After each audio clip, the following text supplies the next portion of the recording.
Quando fu avviata l'inchiesta sulla morte della mia migliore amica, sotto il dolore e lo sconvolgimento per quanto le era accaduto, esalò un piccolo moto di speranza. Ero sicura che la polizia avrebbe fatto luce su quel fatto raccapricciante e questo avrebbe aiutato anche me a fare chiarezza nei miei pensieri. Quella che sembrava una qualunque sera invernale si trasformò in un incubo che mi tormenterà per tutta la vita. Io e la mia amica Claudia eravamo solite tenerci in forma con una lunga passeggiata, fino alla vecchia casa abbandonata, quasi del tutto inglobata nelle querce e nei rovi. Non temevamo quel rudere, dato che mai in tanti anni ci aveva dato sentore di essere un luogo pericoloso o inquietante. Ricordo che erano circa le 5:30 di sera e ormai la luce del sole si stava intorbidendo, facendo trasbordare le ombre.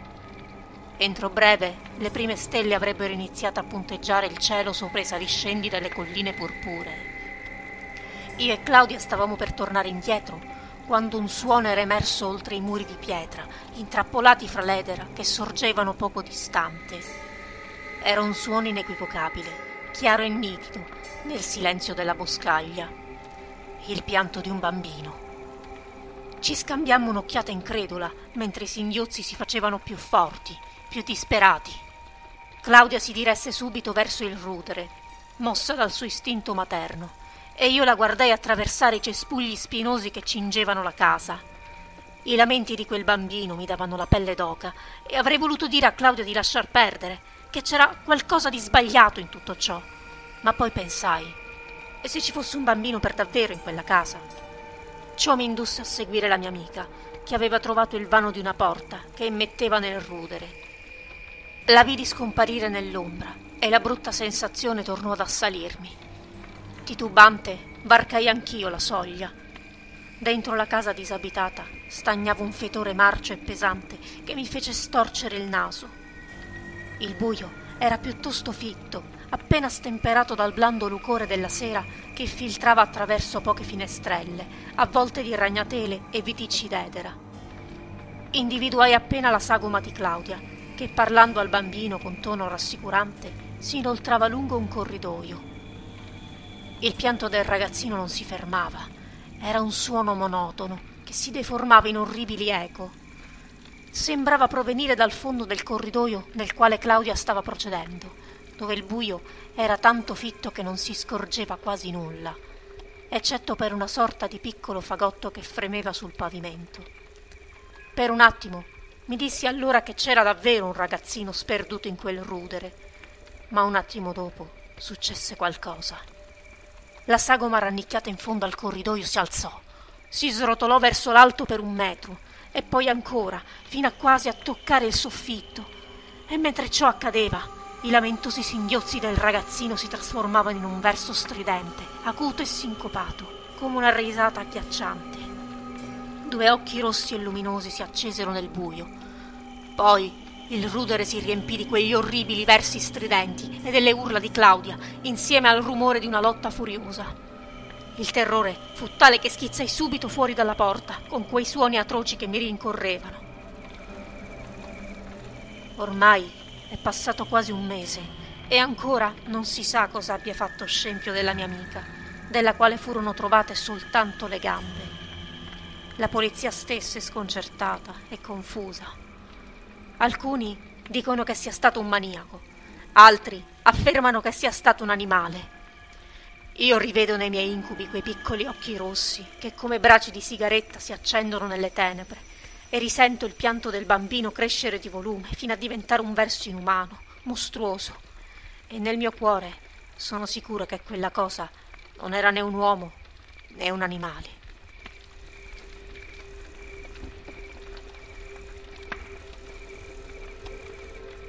Successe lo scorso anno, di questi tempi.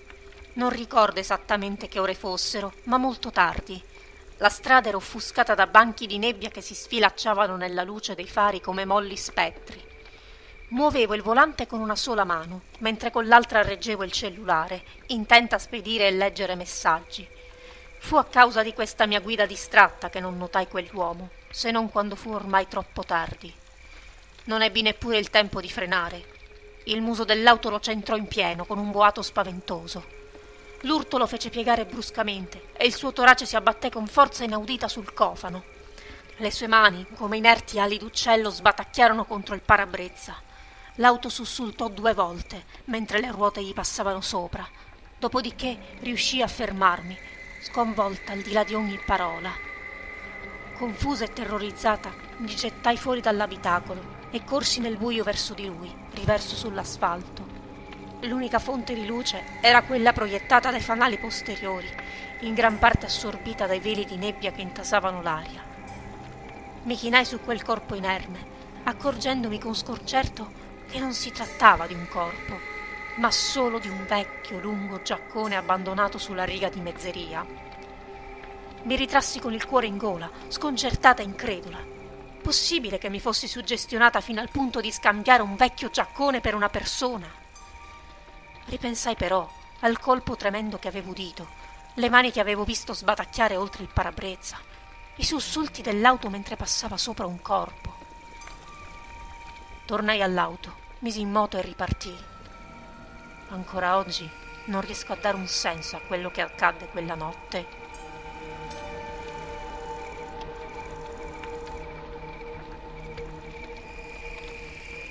Ricordo bene il giorno in cui mia madre mi lasciò sola in casa per andare a portare una torta alla zia. In realtà prima mi propose di accompagnarla, ma io stavo guardando i cartoni in TV e preferivo restare a casa. La mamma ci pensò su, ma poi accettò. Dopotutto sarebbe stata via per neanche mezz'ora ed era una limpida giornata di maggio. Mi fece promettere che sarei stata brava e se ne andò. Neanche 2 minuti dopo suonò il campanello. Io andai all'ingresso e stavo quasi per aprire la porta, ma poi ci ripensai e andai invece alla finestra che dava sulla veranda. La spalancai e gettai lo sguardo oltre la fitta trama della zanzariera. Davanti all'uscio stava un signore basso, grassoccio e glabro. Si trattava dell'uomo che sbrigava le consegne per il droghiere. Nel vedermi mi sorrise e mi domandò se mia madre fosse in casa, perché doveva consegnarle la spesa. Io dissi che no, era uscita, e subito me ne pentii, anche se non seppi bene dire come mai.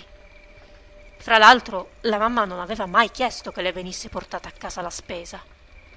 Per poco non risposi di sì, ma qualcosa mi indusse invece a dirgli che non avevo i soldi per pagarlo. Prontamente, senza spegnere il sorriso sul suo ampio faccione bianco, mi rassicurò, dicendo che tutto era già stato pagato e che c'erano anche dei dolciumi, probabilmente tutti per me. La sua voce era allegra, ma qualcosa nel suo tono e nel suo agire mi spaventava.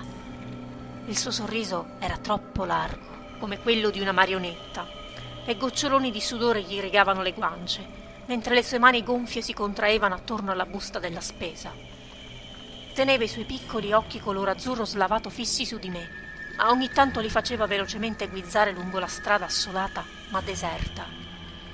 Gli dissi che poteva lasciare il sacchetto accanto alla porta e lui, prontamente, come se già si fosse preparato una risposta a ogni mia obiezione, affermò che in tal modo qualche gatto sarebbe arrivato per rubare qualcosa.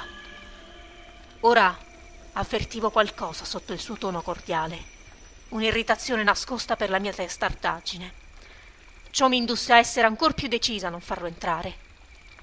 Chiaro e tondo gli dissi che non avevo il permesso di aprire la porta se la mamma non era in casa e chiusi le ante della finestra, sorda ai suoi richiami. Corsi in salotto, alzai il volume dei cartoni animati e restai lì, seduta in modo rigido e con il cuore in gola, fino all'arrivo della mamma. Io fui fortunata, poiché avevo intuito le vere intenzioni di quell'uomo, al contrario della ragazzina che abitava 3 isolati più avanti del mio. Certo, dopo il fatto lui finì in prigione, dove credo sia tuttora, ma lei finì in un frigorifero nel suo seminterrato.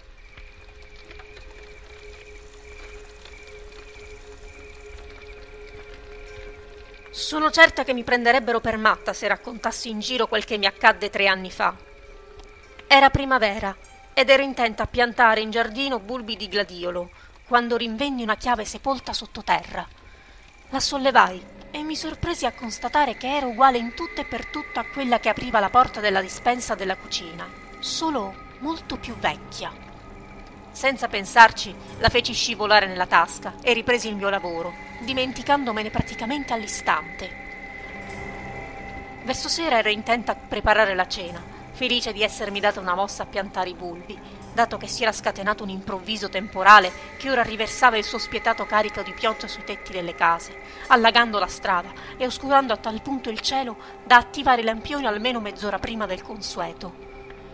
La luce mancava e la cucina era rischiarata in modo appena sufficiente da una lampada di emergenza, ma essendo io una donna ordinata, riuscivo a trovare tutto quel che mi serviva a colpo sicuro. Mi recai verso la porta della dispensa, che tenevo sempre chiusa a chiave, da quando avevo scoperto che mio figlio vi sgattaiolava dentro e si dava la pericolosa scalata degli scaffali per raggiungere il latte condensato o il cacao in polvere. La chiave era custodita in un cassetto del tavolo, ma invece che andarla a prendere, ripensai a quella che avevo trovato in giardino, che pareva uguale a quella della dispensa. La estrassi dalla tasca, dove me l'ero scordata fino a quel momento, e con naturalezza la inserii nella toppa. La serratura scattò come sempre con un suono secco, ma non potei udirlo, perché in quel momento dal cielo esplose un tuono tanto forte che i vetri tremarono e io trasalii per lo spavento. Afferrai la maniglia e spalancai la porta. Non fui accolta dalla solita piccola stanza dalle pareti coperte di scaffali. Sconvolta mi trovai di fronte ad una scala che scendeva verso il basso, sparendo in una densa tenebra.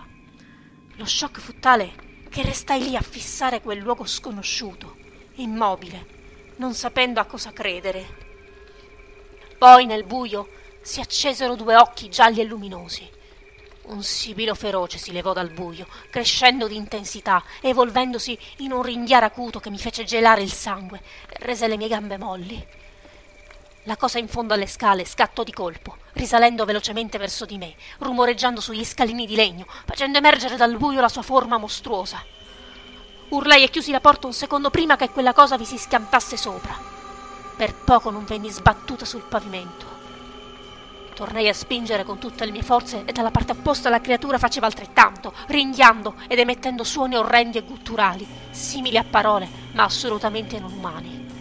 Attingendo energia dalla mia disperazione e dalla mia paura, riuscii a chiudere la porta, mentre con fare febbrile giravo la chiave nella serratura. Non appena udii lo scatto metallico, i tremendi colpi che il mostro menava alla porta cessarono improvvisamente. Incurante della pioggia, uscii di casa, raggiunsi la strada e gettai la chiave in un tombino.